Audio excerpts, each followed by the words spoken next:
तो आइए सुनते हैं मुंशी प्रेमचंद की कहानियों का संग्रह मानसरोवर भाग 3 की और एक कहानी जिसका नाम है निर्वासन। परशुराम, वहीं वहीं दालान में ठहरो। मर्यादा, क्यों? क्या मुझ में कुछ छूत लग गई? परशुराम, पहले यह बताओ, तुम इतने दिनों कहाँ रही, किसके साथ रही, किस तरह रही और फिर यहाँ किसके साथ आई? तब तब विचार देखी जाएगी। मर्यादा, क्या इन बातों के पूछने का यही वक्त है? फिर अवसर ना मिलेगा? परशुराम, हाँ यही बात है। तुम स्नान करके नदी से तो मेरे साथ ही निकली थी, मेरे पीछे पीछे कुछ देर तक आई भी।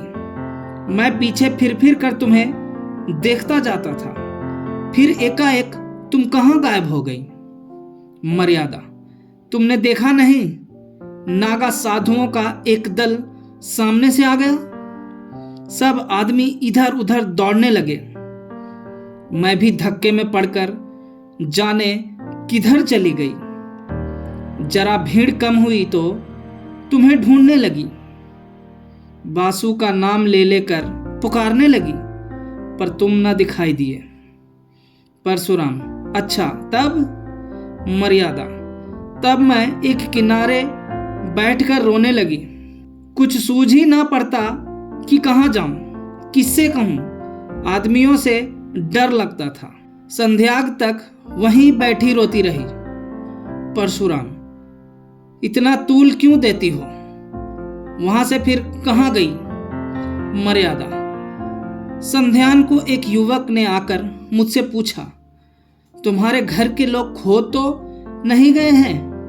मैंने कहा हाँ। तब उसने तुम्हारा नाम, पता, ठिकाना पूछा। उसने सब एक किताब पर लिख लिया और मुझसे बोला, मेरे साथ आओ, मैं तुम्हें तुम्हारे घर भेज दूंगा। परशुराम, वह आदमी कौन था? मर्यादा, वहां की सेवा समिति का स्वयं सेवक था। परशुराम, तो तुम उसके साथ होली? मर्यादा, और क्या करती? वह मुझे समिति के कार्यालय में ले गया। वहां एक सामियाने में एक लंबी दाढ़ी वाला मनुष्य बैठा हुआ कुछ लिख रहा था। वही उन सेवकों का अध्यक्ष था। और भी कितने ही सेवक वहां खड़े थे। उसने मेरा पता ठिकाना रजिस्टर में लिखकर मुझे एक अलग सामियाने में भेज दिया, जहां और भी कितनी खोई हुई स्त्रियां बैठी हुई थी। परशुराम, तुमने उसी वक्त अध्यक्ष से क्यों न कहा कि मुझे पहुंचा दीजिए?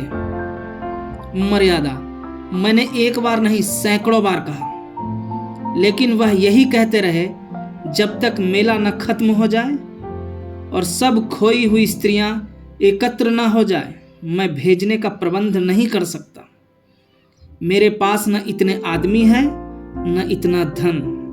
परशुराम, धन की तुम्हें क्या कमी थी? कोई एक सोने की चीज बेच देती तो काफी रुपए मिल जाते। मर्यादा, आदमी तो नहीं थे। परशुराम, तुमने यह कहा था कि खर्च की कुछ चिंता न कीजिए, मैं अपना गहना बेचकर अदा कर दूंगी। मर्यादा, नहीं, यह तो मैंने नहीं कहा। परशुराम, तुम्हें उस दशा में भी गहने कितने प्रिय थे? मर्यादा, सब स्त्रियां कहने लगी, घबराई क्यों जाती हो? यहां किस बात का डर है? हम सभी जल्द से जल्द अपने घर पहुंचना चाहती है, मगर क्या करें? तब मैं भी चुप हो रही। परशुराम, और सब स्त्रियां कुएं में गिर पड़ती तो तुम भी गिर पड़ती? जानती तो थी कि यह लोग धर्म के नाते मेरी रक्षा कर रहे हैं, कुछ मेरे नौकर या मजूर नहीं हैं, फिर आग्रह किस मुंह से करती? यह बात भी है कि बहुत सी स्त्रियों को वहां देखकर मुझे कुछ तसल्ली हो गई। परशुराम, हाँ, इससे बढ़कर तस्कीन की और क्या बात हो सकती थी? अच्छा, वहां कै दिन तस्कीन का आनंद उठाती रही। मेला तो दूसरे ही दिन उठ गया होगा। मर्यादा, रात भर मैं स्त्रियों के साथ उसी सामियाने में रही। परशुराम, अच्छा, तुमने मुझे तार क्यों ना दिलवा दिया? मर्यादा, मैंने समझा जब यह लोग पहुंचाने को कहते ही हैं तो तार क्यों दूं? परशुराम, खैर, रात को तुम वहीं रही? युवक बार बार भीतर आते जाते रहे होंगे। मर्यादा, केवल एक बार एक सेवक भोजन के लिए पूछने आया था। जब हम सबों ने खाने से इनकार कर दिया तो वह चला गया और फिर कोई ना आया। मैं रात भर जागती ही रही। परशुराम, यह मैं कभी ना मानूंगा कि इतने युवक वहां थे और कोई अंदर ना गया होगा। समिति के युवक आकाश के देवता नहीं होते। खैर, वह दाढ़ी वाला अध्यक्ष तो जरूर ही देखभाल करने गया होगा। मर्यादा, हाँ, वह आते थे पर द्वार पर से पूछ पूछ कर लौट जाते थे। हाँ, जब एक महिला के पेट में दर्द होने लगा था तो 2-3 बार दवाएं पिलाने आए थे। परशुराम, निकली ना वही बात। मैं इन धूर्तों की नस नस पहचानता हूं। विशेषकर तिलक मालाधारी धड़ियालों को मैं गुरु घंटाल ही समझता हूं। तो वह महाशय कई बार दवाएं देने गए। क्यों, तुम्हारे पेट में तो दर्द नहीं होने लगा था? मर्यादा, तुम एक साधु पर आक्षेप कर रहे हो। वह बेचारे एक तो मेरे बाप के बराबर थे, दूसरे आंखें नीचे किए रहने के सिवाय कभी किसी पर सीधी निगाह नहीं करते थे। परशुराम, हाँ, वहां सब देवता ही देवता जमा थे। खैर, तुम रात भर वहां रही। दूसरे दिन क्या हुआ? मर्यादा, दूसरे दिन भी वहीं रही।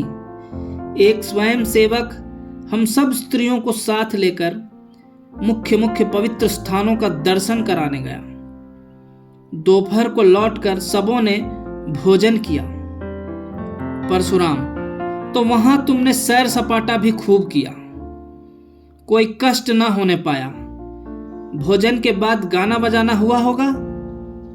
मर्यादा, गाना बजाना तो नहीं, हाँ, सब अपना अपना दुखड़ा रोती रही। शाम तक मेला उठ गया तो 2 सेवक हम लोगों को लेकर स्टेशन पर आए। परशुराम, मगर तुम तो आज 7वें दिन आ रही हो और वह भी अकेली।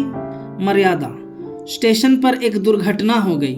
परशुराम, हाँ, यह तो मैं समझ ही रहा था। क्या दुर्घटना हुई? मर्यादा, जब सेवक टिकट लेने जा रहा था तो एक आदमी ने आकर उससे कहा, यहाँ गोपीनाथ की धर्मशाला में एक बाबूजी ठहरे हुए हैं। उनकी स्त्री खो गई है।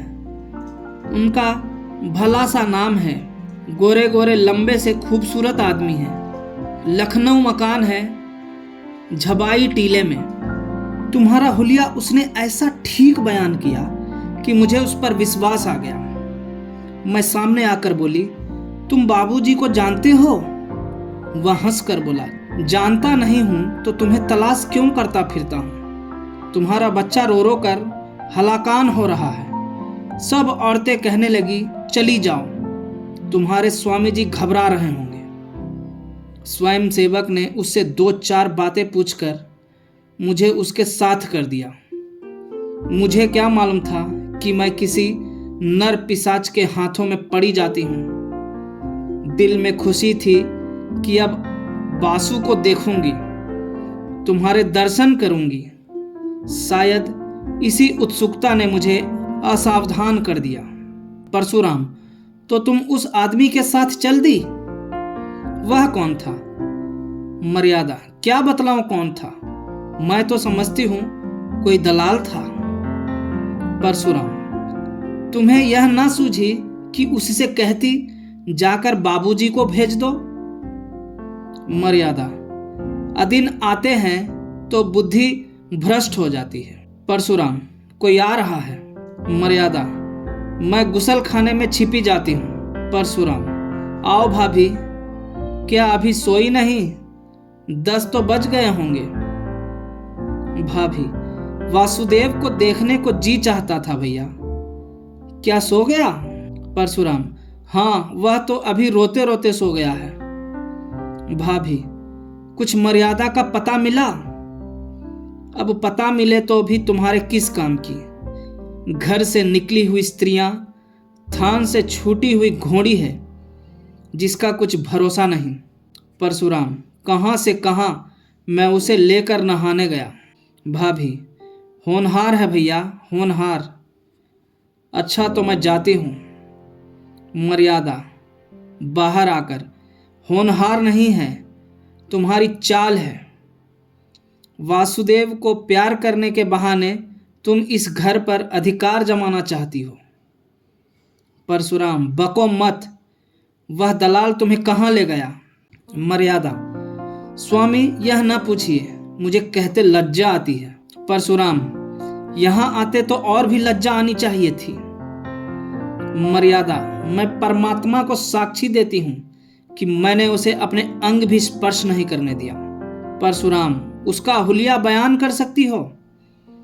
मर्यादा, सांवला सा छोटे डील का आदमी था, नीचा कुर्ता पहने हुए था।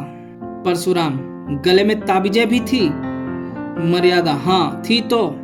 परशुराम, वह धर्मशाले का मेहतर था, मैंने उससे तुम्हारे गुम हो जाने की चर्चा की थी। उस दुष्ट ने उसका वह स्वांग रचा। मर्यादा, मुझे तो वह कोई ब्राह्मण मालूम होता था। परशुराम, नहीं, मेहतर था। वह तुम्हें अपने घर ले गया? मर्यादा, हाँ, उसने मुझे तांगे पर बैठाया और एक तंग गली में एक छोटे से मकान के अंदर ले जाकर बोला, तुम यहीं बैठो, तुम्हारे बाबूजी यहीं आएंगे। अब मुझे विदित हुआ कि मुझे धोखा दिया गया। रोने लगी। वह आदमी थोड़े देर के बाद चला गया और एक बुढ़िया आकर मुझे भांति भांति के प्रलोभन देने लगी। सारी रात रो रो कर काटी। दूसरे दिन दोनों फिर मुझे समझाने लगे कि रो रो कर जान दे दोगी, मगर यहाँ कोई तुम्हारी मदद को ना आएगा। तुम्हारा एक घर छूट गया, हम तुम्हें उससे कहीं अच्छा घर देंगे जहाँ तुम सोने के कौर खाओगी और सोने से लद जाओगी। जब मैंने देखा कि यहाँ से किसी तरह नहीं निकल सकती तो मैंने कौशल करने का निश्चय किया। परशुराम, खैर सुन चुका, मैं तुम्हारी ही कहना मान लेता हूँ कि तुमने अपने सतीत्व की रक्षा की, पर मेरा हृदय तुमसे घृणा करता है। तुम मेरे लिए फिर वह नहीं हो सकती जो पहले थी। इस घर में तुम्हारे लिए स्थान नहीं है। मर्यादा, स्वामी जी यह अन्याय न कीजिए, मैं आपकी वही स्त्री हूं जो पहले थी। सोचिए मेरी क्या दशा होगी। परशुराम, मैं यह सब सोच चुका हूं और निश्चय कर चुका। आज 6 दिन से यही सोच रहा हूं। तुम जानती हो कि मुझे समाज का भय नहीं है। छूत विचार को मैंने पहले ही तिलांजलि दे दी, देवी देवताओं को पहले ही विदा कर चुका। पर जिस स्त्री पर दूसरी निगाहें पड़ चुकी, जो 1 सप्ताह तक ना जाने कहां और किस दशा में रही, उसे अंगीकार करना मेरे लिए असंभव है। अगर यह अन्याय है तो ईश्वर की ओर से है, मेरा दोष नहीं। मर्यादा, मेरी विवशता पर आपको जरा भी दया नहीं आती। परशुराम, जहां घृणा है वहां दया कहां? मैं अब भी तुम्हारा भरण पोषण करने को तैयार हूं। जब तक जीऊंगा तुम्हें अन्न वस्त्र का कष्ट ना होगा, पर तुम मेरी स्त्री नहीं हो सकती। मर्यादा, मैं अपने पुत्र का मुंह ना देखूं अगर किसी ने मुझे स्पर्श भी किया हो। परशुराम, तुम्हारा किसी अन्य पुरुष के साथ क्षण भर भी एकांत में रहना तुम्हारे पतिव्रत को नष्ट करने के लिए बहुत है। यह विचित्र बंधन है, रहे तो जन्म जन्मांतर तक रहे, टूटे तो क्षण भर में टूट जाए। तुम ही बताओ, किसी मुसलमान ने जबरदस्ती मुझे अपना उच्छिष्ट भोजन खिला दिया होता तो तुम मुझे स्वीकार करती? मर्यादा, वह तो दूसरी बात है। परशुराम, नहीं, एक ही बात है। जहां भावों का संबंध है वहां तर्क और न्याय से काम नहीं चलता। यहां तक कि अगर कोई कह दे कि तुम्हारे पानी को मेहतर ने छू लिया है तब भी उसे ग्रहण करने से तुम्हें घृणा आएगी। अपने ही दिल से सोचो कि तुम्हारे साथ न्याय कर रहा हूं या अन्याय। मर्यादा, मैं तुम्हारी छुई हुई चीजें ना खाती, तुमसे पृथक रहती, पर तुम्हें घर से तो ना निकाल सकती थी। मुझे इसलिए ना दुत्कार रहे हो कि तुम घर के स्वामी हो और समझते हो कि मैं इसका पालन करता हूं। परशुराम, यह बात नहीं है, मैं इतना नीच नहीं हूं। मर्यादा, तो तुम्हारा यह अंतिम निश्चय है? परशुराम, हाँ, अंतिम। मर्यादा, जानते हो इसका परिणाम क्या होगा? परशुराम, जानता भी हूं और नहीं भी जानता। मर्यादा, मुझे वासुदेव को ले जाने दोगे? परशुराम, वासुदेव मेरा पुत्र है। मर्यादा, उसे एक बार प्यार कर लेने दोगे? परशुराम, अपनी इच्छा से नहीं, तुम्हारी इच्छा हो तो दूर से देख सकती हो। मर्यादा, तो जाने दो, न देखूंगी, समझ लूंगी कि विधवा भी हूं और बांझ भी। चलो मन, अब इस घर में तुम्हारा निवाह नहीं, चलो जहां भाग्य ले जाए। धन्यवाद।